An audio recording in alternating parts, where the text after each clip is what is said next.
Hi guys, this is Jock, and I was asked to show a game with the E50m. I'm really proud of this game. It's a really nice carry and a clutch ending, so you have to see the very end.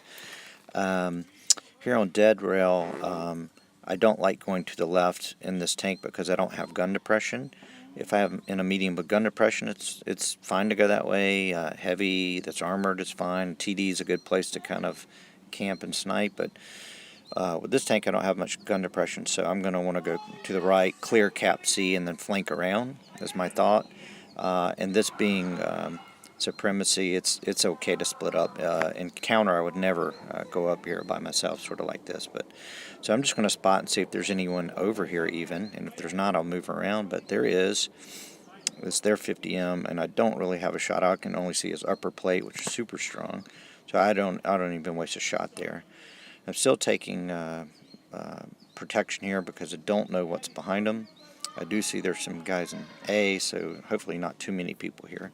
Now we have a J-Panzer coming up. I switched to heat because I think I'm going to have to shoot at his cheek, but he actually shows me his lower plate, so APCR would have given me a little more alpha, but that's okay. Now, what happens here is he sees a heavy to my left, so he turns for him, and watch what we do. We perma-track him. So we hit his drive wheel, pop the adrenaline, he repairs, but we're able to track him right away, and now he's stuck. I get a lot of assistant damage, you'll see at the end of the battle, just from doing that, so that's a smart thing to do. As I'm coming across, I get hit from all the way at the other end of the map. I was totally not expecting that, and that made me play more conservative than I wanted to, unfortunately. So here, these guys turn for the 140. I'm going to try to go save him, but I see the Leopard come all the way back around, so I can't. So I'm going to try to get rid of the Leopard. Watch, I angle here when I think he's going to shoot, and he bounces. Now our IS-7 rushes the E50, which is a good idea, so I'm going to come over and help him get rid of this tank. This shot here, we catch him on fire, and before I can reload, the IS-7 is going to finish him off. Now we're 4-4. I do see there's someone in B and some in A, so I'm going to just keep flanking around to the right, which was my original plan. There's a good spot over here by a rock and a bush that you can stay unspotted, and sometimes you can get some shots on them before you have to go all the way in and engage. So let's go check it out. Here's the location. There's an IS-8. He disappears, but that does pin. I can tell after the battle that it made it. Now we're down 3-4. Our IS-7 is on a fumes. I want our J-Panzer to cap C so we can win on points, but he doesn't see me ask him, or he's focused on the other reds. Here I'm thinking about coming in behind and to cap B with IS-7, but I'm only a two-shot for these tanks. So I actually decide to keep flanking because I am in a medium. I'm going to go down towards A, come up and see if I can see them and get some rear shots or side shots while they're focused on the other two tanks that we have. So my first thought was not capping, it was actually to support from down here. And I can tell I can't shoot the IS-8, but then the 30 pops out and get one into him. Now our 7 goes down. I take a snapshot here in the IS-8, and you can see the accuracy. That's one good thing about this tank, it's got great accuracy. Now, I saw the IS-7's gun towards me, or at least I thought I did, so I'm not going to pop back out until I know I'm not spotted. In retrospect, if I just stayed up there, I probably could have got a shot in the IS-7 there. It would have really helped me. But that didn't happen, and now I see the T-30, so I try to track him, which I do.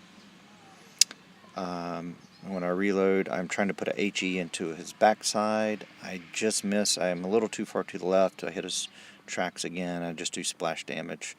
So I'm back to APCR, and now I'm going to rush in and try to finish off the 30 and get some shots on the 7 before our J-Panzer goes down.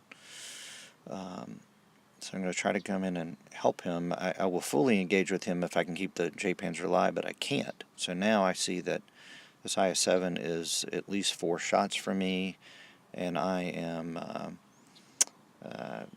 2, maybe 3 for him. I think it's 3 shots, 3 or 4 for me, and 2 or 3 for him. I can't remember what his health was at this point.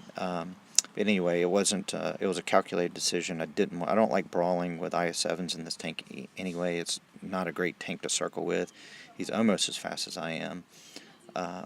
So I'm thinking winning by cap. We're already up on points, so I cap A. I see that he's in B, so I'm going to come around here. I've got better view range, so I'm going to see if I can spot him in B and get a cheap shot into him. He's already capped, and I don't see him. I'm pretty sure he's going to come down this direction, so I'm going to hang out here and see if I can spot him, and I do. And then we want to try to get a cheap one in, and we do. So now we got him down to 3 shots. I think he's just going to swing through A and come see me since he knows where I am now.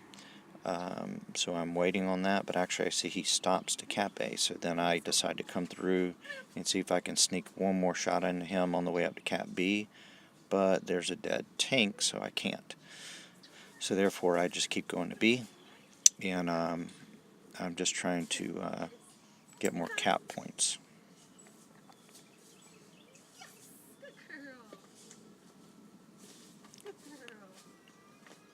Alright, now while I'm capping, I actually noticed the time. I did not realize I was that low on time before.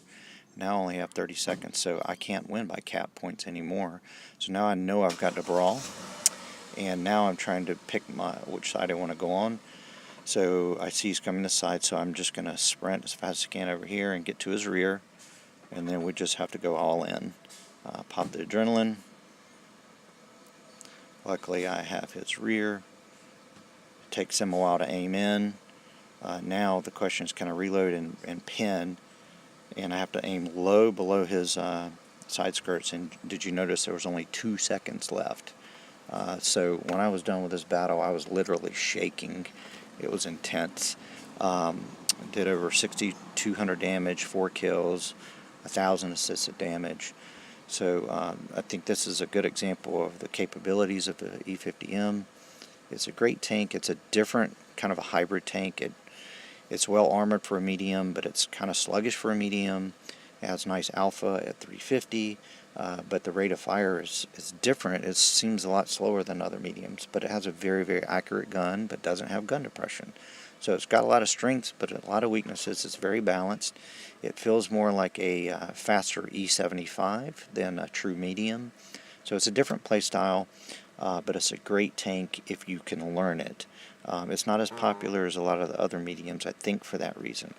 Anyway, I hope you enjoyed this. Please let me know if it was helpful, and I do take requests, so let me know what you'd like to see. And I appreciate any feedback, and you guys have a great day.